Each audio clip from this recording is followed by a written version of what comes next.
Hi everyone, Al DeMarco here, General Manager at DeMarcoSports.com.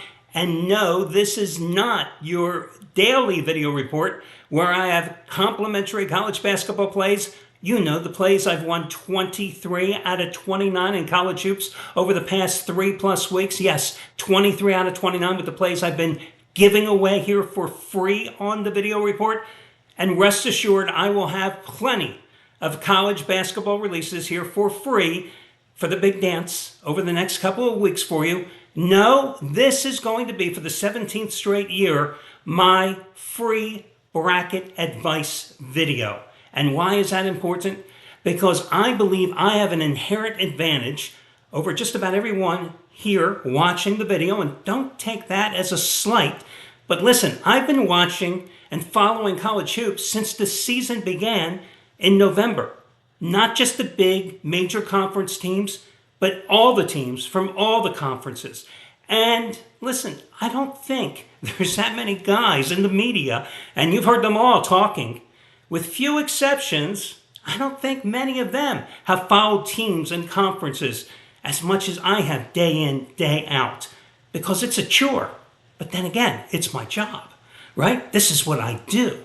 And I think most of the handicappers at our site, not all of them, I'm just going to be honest with you, most of them also feel the same way I do, that this is something they and we all do day in, day out. Now, before the pandemic, I was doing 60 to 70 interviews a week between radio and TV.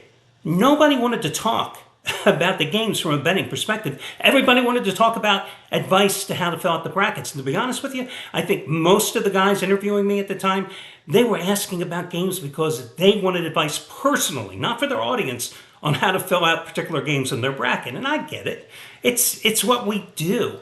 Let's face it, this Thursday through Sunday and next Thursday through Sunday, it's like having the Super Bowl 8 straight times.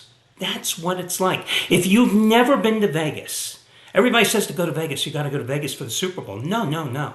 I'm telling you, if you've never been to Vegas, anytime during, especially this opening week of play, it's an amazing place to be in a sports book. It is the place to be. I suggest it strongly. Yeah, you can go to your local sports books, your local casinos, but it doesn't have the same atmosphere as being in Vegas. But I digress. Let's get to this. Before I run down the card, I want you to go to DeMarcoSports.com, because right there you can download my bracket, because I'm going to run through the entire bracket, every single game for you, and tell you why I like the teams as we run through it all. You can download it, you can print it, or you can just follow along. So get going. Over at DeMarcoSports.com, I'm going to wait for you. Are you effing crazy? I'm not going to wait for you. Put me on pause. Go over to DeMarcoSports.com. You can get the bracket. By the way, there are 12 brackets from the 12 handicappers that do basketball almost every single day throughout the season over at DeMarcoSports.com. You can get them at your leisure, but go get mine now. Hurry up. Okay, you're back. I'm having fun now, right? Okay, listen. The thing that I want to tell you, most importantly, a couple things to remember. I realize that most of you watching this are the same guys that watch me daily. Look at the bracket not as gamblers, right? You have to put that aside. You're not thinking about point spreads here. You're not thinking about how teams have done for you, making you money, losing your money. Don't even think about what the spread is on the line. This is a 50-50 proposition. Somebody's going to win, somebody's going to lose. That's the first thing you have to put out of your mind. Number two, every interview I've ever done in my entire career, I can put myself in that position to do those interviews, and I'm magnificent at them because I memorized all the 5 versus 12, blah, blah, blah, all those stats. If you watched ESPN during the bracket show, you saw them all scrolling at the bottom of the screen. Forget about them. Forget about them. Listen, in college, I was a double major. Journalism, business. Probability and statistics, okay? And it comes down to conformity. And this is what I mean. The field is flawed to begin with because there's a bunch of guys selecting the field based on various criteria. Potential rematches in the second round, slotting teams into certain parts of the country to give them some inherent advantages. It's a flawed situation, a flawed scenario, okay? So saying a team is a number 5 seed and then putting a team as a number 12 seed, it's an arbitrary decision. So yes, you are going to have that 5-12, and you're going to have numbers that fit in very nicely into the equation, but it's a random generated situation to begin with, so it has no basis in fact. It's probability and statistic. And often what happens is when you're filling out your bracket, you fall victim to those preconceived notions. No different than if I tell you, hey, there's a 60% chance of rain today, and you will pick up an umbrella because you're worried it's going to rain. Because I put that into your mind. Ignore all those numbers. They may or may not come true. It doesn't matter, but it's a flawed statistic to begin with. The numbers are just anomalies, whether they come true or not, because these numbers can be twisted like a shady accountant. That's how it goes. So just remember that. So with all that being said, let's get busy and let's get started and run down your bracket. I hope you have them by now. And let's have some fun with this, right? So we're going to begin if you're looking at your bracket like I am, we're going to begin. The video is reversed. Well, listen, we're going to begin in the upper left-hand corner with Connecticut taking on Stetson. I think Connecticut's going to win that first round game. Let's move on. Next game, you got Florida Atlantic, the darling of last year in March, taking on Northwestern. I know FAU struggled this year, did not play nearly as well as it did a year ago, but I'll tell you what, Northwestern, other than it has the Big Ten pedigree, the Wildcats aren't that good. I say that Florida Atlantic here is winning this game. You've got that popular 8-9 seed. Don't fall for it. All this means here is you supposedly have 2 equal teams, and in this case, Florida Atlantic is the better team. No ifs, ands, or buts. Next game down. Interesting matchup. San Diego State taking on UAB, and we'll talk about this throughout the bracket. But the Mountain West Conference, for my money, was the best conference, maybe not the greatest teams, but the best conference when you think about the top maybe 5 or 6 teams. You had New Mexico, which won the tournament, 26-9. You had a San Diego State team, right? Ran through the dance last year before losing to Connecticut in the championship game, 24-10. You had Colorado State at 24-10. You had Nevada at 26-7. You had Boise, started fast, faded toward the end, 22-10. You had UNLV, numerous upsets this season, going 19-12. That is a nice top 6, and these guys just beat the hell out of each other all season long. It's not like in some conferences, big Power 6 conferences, we had the cream of the crop, and then you had nothing. So I'll tell you what, San Diego State will take care of a UAB team that, what did UAB do? I mean, big deal. They won 5 in a row to close the season, beating Temple twice, SMU, Wichita, and South Florida. Now, granted, that win against South Florida was impressive, especially since I had South Florida in that game and lost, raised the bar 20-timer, I admit it. But South Florida, after losing that 15-game winning streak, having it snapped, was not the same team, clearly. But this is also a UAB team that in what I call it step-up games this season, lost by 19 to Arizona State, lost by 21 to McNeese. Yes, go with San Diego State. Auburn is going to play Yale. Do I really have to say anything more about that one? I don't think so. Let's go to the next game. This is an interesting matchup. BYU and Duquesne.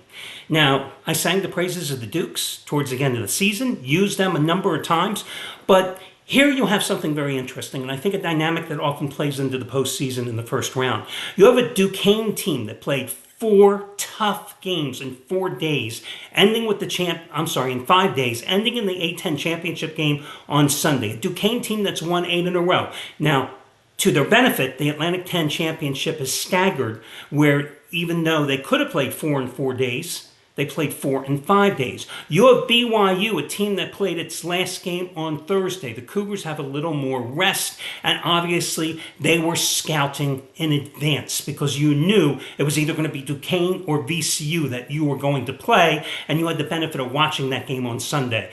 This BYU team can score. Not the greatest rebounding team, but neither is Duquesne. And I think BYU played in a much better conference, and I think the Cougars are going to win this game. Okay, so then that moves you on to Illinois and Morehead State. Let's be serious. That moves us on to Drake and Washington State. A Washington State team that went 3-3 down the finish after an 8-game winning streak was snapped. Did the Cougars peak too early? I believe they did. And Drake is a proven postseason team that got its mojo back by beating Indiana State once more easily. The final score didn't indicate it, but remember, they jumped out to that 15-point lead in the first half and really never were threatened, even though Indiana State made a run in that game. So I like Drake in that game to advance. Next game, Iowa State and South Dakota State. Let's be serious. Next game, it doesn't matter who North Carolina plays, the Tar Heels are advancing. Next up, Mississippi State and Michigan State. So you're going to hear Tom Izzo has never lost the first round game, blah, blah, blah. Were the Spartans any good this year? They finished 2-5 in their final 7 games. Yes, they played some tough teams, playing Iowa, Ohio State, Purdue twice, and Indiana. But Mississippi State has size. They're a very tough team, outstanding rebounding team, especially in the offensive boards. Stunned Tennessee, played Auburn close in the SEC semifinals. I think Mississippi State can give Michigan State all it can handle and win this game. Next game, tell you what, if I was betting the game, I would probably take Grand Canyon. But I do believe St. Mary's can get by the Lopes. But this Grand Canyon team, do not underestimate them. The only thing is with Grand Canyon, who the hell did the Lopes play this year? Yes, they beat San Francisco by 4 early in the season. They beat San Diego State by 6. They lost to South Carolina by 7. But other than that, their non-conference slate was extremely weak, where St. Mary's took on all comers. So I think St. Mary's does escape with the win. This is one of those interesting games, Charleston and Clemson, where you have a conference champion in Charleston that by virtue of playing in a weaker conference, last played last Tuesday.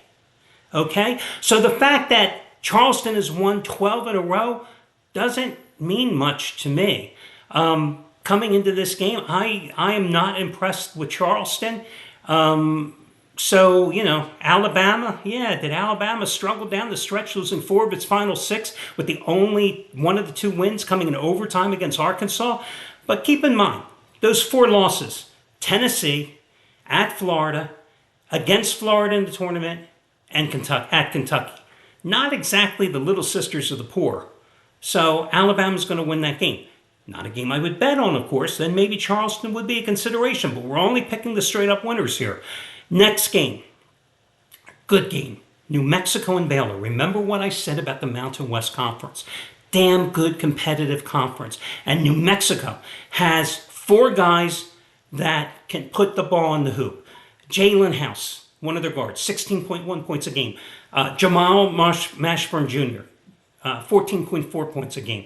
Donovan Dent, their third guard, 14.3 points a game, 5.6 assists a game. And then their forward and leading rebounder, JT Toppin, 12.5 points a game and 9 rebounds. These guys, New Mexico, can beat you in so many ways. Number 21 in the nation in scoring 81.7 points. Baylor, a very good team. But you know as well as I do, the Bears were very inconsistent this season, especially in the offensive end. I think this is an upset in the first round. So I like I got ahead of myself. New Mexico is going to easily knock off Clemson. And, hey, I jumped ahead, but New Mexico is going to knock off Baylor. We'll get to the second round there in a minute. Here's another one interesting. Nevada taking on Dayton. You take Dayton out of UD Arena, and Dayton just struggles. I mean, let's face it. This is a team that lost at Loyola Chicago, lost at George Mason, lost at VCU, lost at Richmond, then lost in the tournament to Duquesne. I just cannot trust Dayton on the road. Nevada has been idle since Thursday. They lost to Colorado State in their Mountain West Conference opener. That snapped their 7-game winning streak. In fact, they had won 10 of their previous 11 before that loss, and their only loss in that stretch was by 1 point at home to New Mexico. They have a senior guard tandem in Jared Lucas and Keenan Blackshear, who combined to average almost 33 points a game. They're both outstanding shooters. One hits at a 43% clip, the other one nearly 50% from the field. And what made Nevada better as the season went on is the play of 6'9" forward Nick Davidson, who came on in the second half of the season, finished averaging 12 points, a little over 7 rebounds a game. And from inside, he hits at a 54% clip. So I know Dayton has the best player on the floor, but I wouldn't be surprised, and I like Nevada. I'm calling for them to pull the upset. And then, of course, Arizona is going to beat Long Beach State. So let's continue on that side of the bracket. Connecticut then beats Florida Atlantic. Don't have to explain why. I like Auburn to take care of business against San Diego State, because this is not San Diego State a year ago. Auburn is by far the better team. Better defensive team, bigger team, and a team that more consistently scores. Then you've got BYU and Illinois. Shannon. I had Illinois on Sunday. Terrence Shannon Jr. has averaged nearly 27 points a game over the past 7 games. Over the past 11 or 12 games it's now is 12 games. And Illinois has such depth. This is going to play the over in this game, by the way. I don't care what the over is. Just play the over in Illinois BYU. But Illinois is the better rebounding team, and Illinois will win that game. Iowa State taking on Drake. Man, you saw Iowa State, what it did against Houston, right? And Houston is not a very good offensive team, granted. But Iowa State can put the defensive clamps on anyone, and they are going to beat Drake in that contest. North Carolina is going to beat Mississippi State. I was not impressed with how North Carolina looked in the tournament. But again, like so many big teams, it's not winning the ACC. Yes, it's important, but it's really how you do in the big dance. I think Hubert Davis will have his Tar Heels ready for a Mississippi State team, which, although big, physical, strong rebounding team, does lack it when it comes to offense. I'm going to go with St. Mary's to upset Alabama, because this Alabama team plays absolutely no defense. But Randy Bennett, Scales will. I like then New Mexico to knock off Baylor, as I told you earlier. And then Arizona and Nevada. During Tommy Lloyd's tenure, Arizona has never lost 2 in a row. And they got dropped in the Pac-12 tournament, the Pac-12 tournament by Oregon. So that streak is not in danger here. Arizona's going to beat Long Beach State, so that's going to take care of business here. Could they lose to Nevada? Nah, I don't think so. So I'm going to go with Arizona there. Continuing on the left side of your bracket, we've got Connecticut and Auburn. How many times I've been riding Connecticut in the second half of the season? I'm going to ride the Huskies again. I think Iowa State puts the defensive clamps on Illinois, and Iowa State advances. North Carolina and St. Mary's, the cream of the crop rises here, and it's going to be the offense that prevails. I like North Carolina. And then, here's your shocker. New Mexico takes down Arizona, because I looked at how Oregon beat Arizona, and I've seen Arizona lose to Oregon State on the road. I've seen them get upset by Washington State at home, right? It was Washington State, yeah, beating them at home. I'm just not convinced. And Arizona doesn't have the pedigree in the past couple years in the postseason. So there's a possible upset. I'm calling for New Mexico. Moving on. Connecticut beats Iowa State, advances to the championship game to take on North Carolina, because North Carolina is going to beat New Mexico. So then it's UConn taking on North Carolina, and that side of the Final Four, Connecticut advances to the finals. Excuse me. Now, start on the left, on the right, in the top. Houston beats Longwood. Big deal. Nebraska, Texas A&M. It's a tough game. But I like the way Texas A&M was playing at the end of the season, especially since they accelerated their offense. Let's put it that way. Early in the season, they were that grinded out, slow defensive pressure, fighting for every 2 points. But they loosened up the reins and they became more potent offensively. And you saw how well they played in the SEC tournament. So I like A&M in that spot. Oh, this is an interesting game. Wisconsin and James Madison, right? So is Wisconsin the team that started 16-4? Is Wisconsin the team that then lost 8 out of 11? Is Wisconsin the team that gave Purdue all it could handle and then advanced to the Big Ten championship game and gave Illinois quite a scare? You tell me. It's like the three faces of Eve. But I'll tell you one thing. Wisconsin played 4 tough physical games in 4 days. I think they just caught a little magic in a bottle, and I think Wisconsin goes down.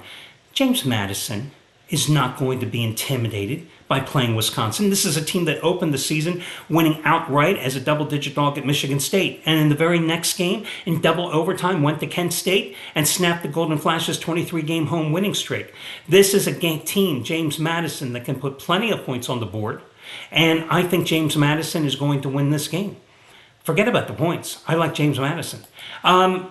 Texas Tech and NC State. Again, NC State, fair to middling team all season long, caught fire in the ACC tournament. How many times have you seen teams do that and then collapse? And I think NC State goes down here because Texas Tech, good defensive team, very good defensive team, playing well at times this year, but I think Texas Tech is going to pull the upset here and knock off NC State. Kentucky. Okay, we'll talk about Kentucky more in a minute, but Kentucky's going to take down the Golden Grizzlies of Oakland. Florida is going to advance. It doesn't matter who they play, whether it's Colorado or Boise State. I do like the Gators here. Oh boy, here's a tough one. I mean, it's not tough because Marquette is going to advance past Western Kentucky, but we'll talk more about the Golden Eagles in a moment. Purdue is going to advance. Utah State and TCU. Listen, this Utah State team, damn good team as well. Do not write them off just because they exited the Mountain West Conference early. Again, this is a Utah State team that was knocked out by San Diego State in the semis last week, but they're still at 27-16 on the season, and I like them to beat TCU. I think if you took TCU out of the Big 12 and put them in the Mountain West Conference, they are no more than a fourth-place team. Inconsistent team that had problems putting the ball in the hoop. Both of these teams have outstanding point guards. I like Utah State. Gonzaga and McNeese. Okay, I'm going to go with Gonzaga here. But let me tell you something. The Cowboys and McNeese State are going to give them a battle. They didn't play anybody really this year, non-conference play, but they're going to give them a battle. And it's not going to be easy for Gonzaga. But again, we're not picking against the spread. We're just calling who's going to win the damn game outright. So Gonzaga's going to advance in that one. This is tough talking for that long. Next game, okay, Kansas and Samford. This is the one I'm going out on the limb. You're telling me that Hutchinson, the key for Kansas, he's going to get over a slightly dislocated shoulder in less than 2 weeks and be ready to go? And in what percentage of health is he going to be? We saw without their 2 leading scorers and 2 top rebounders that Kansas has nothing. No depth, nothing. I think Kansas is going to lose. And I like Samford to be one of the biggest upsets here in the tournament as a 13th seed. Samford is an outstanding shooting team. They pressure you from one end of the floor to another. They force a lot of turnovers. I know they're from an inferior conference. They haven't played anybody, but I like Samford. If I'm going to pick one monster upset, it's going to be Samford. Next game, South Carolina and Oregon. South Carolina was just on an incredible roll in February. But, towards the end of February and into March, Gamecocks had a few good games, didn't. You got Oregon on a nice little run here. So it's a difficult game, but I'm going to go with the Gamecocks here. I think that they'll be able to slow down the pace. I know Dana Altman has never lost a first-round game, yada, yada, yada, but I think South Carolina will be able to prevail. I like Creighton against Akron. If the Zips were playing like they were playing in January, I would have given the Zips more of a chance. But listen, Creighton's starting 5, good shooters, big center, good shot blocker, all things that Akron is going to have issues with. Creighton doesn't have much depth, but the Blue Jays are going to win this game. Then you go, I like Colorado State to advance. To beat, who are they playing in the play-in game? Virginia, because Virginia's not going to be able to score, and Colorado State is a damn good team. I like Colorado State to knock off Texas. You talk about an inconsistent team. I'm not really sure they deserve the tournament berth. And then I'm going to go with Tennessee over St. Peter's. So now we go to the top of that side of the bracket again. I'm going to go with Houston to somehow beat Texas A&M. Probably be a low-scoring game, right? And I'm going to go with Duke to beat James Madison. Listen, I love the Dukes, but I'm not stupid. I think Duke will take care of business there after knocking out Vermont in the first round. Then you've got Texas Tech and Kentucky. We know Coach Cal thinks so little of the SEC tournament. We saw what happened to the Wildcats here. This has been his focus. It always is. He better win this damn game and advance. Florida and Marquette. The key question we all have to have about the Marquette Golden Eagles is Tyler Kolek, their starting point guard, the reigning Big East Player of the Year. Is he going to be recovered enough from that oblique injury? He was joking with Shaka Smart, saying that he was ready to play in the championship game against Connecticut over the weekend. Obviously, they didn't play him, but he's had almost 3 full weeks to recover.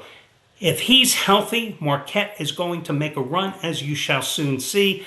I like the Golden Eagles to beat Florida here.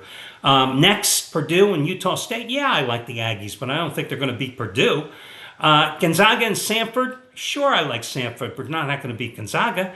South Carolina, I like the Gamecocks in the first round, but they're not going to beat Creighton because Creighton has the big guy inside, and I think Creighton, they're one of those teams that when they catch fire, they do well. And then Tennessee is going to beat Colorado State because after Rick Barnes' team pulled the Foldo in the SEC tournament, they better win a couple of games here. So, back to the top. Houston plays Duke. Yeah, ain't going to happen for Houston.